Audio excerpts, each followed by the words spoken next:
やばすぎる。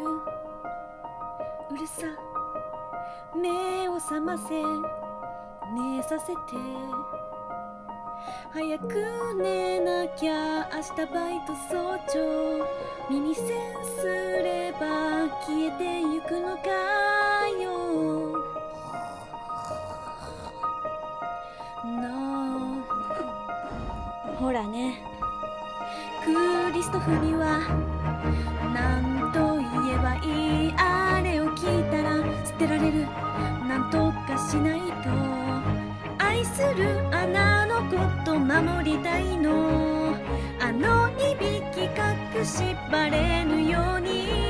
でも私は限界、隣で寝れない。これは家を出るしかないのか。いびき女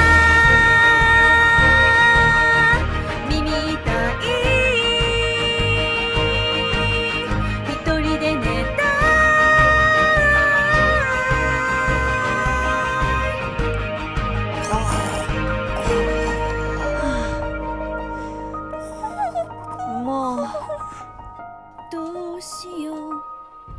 歌ったら頭が冴えてきちゃって余計眠れない。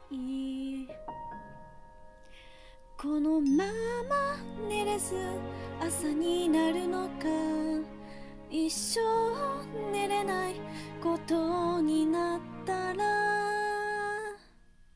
ママ助けて、今すぐ寝たい。朝日昇りそうで怖いの。逆にオール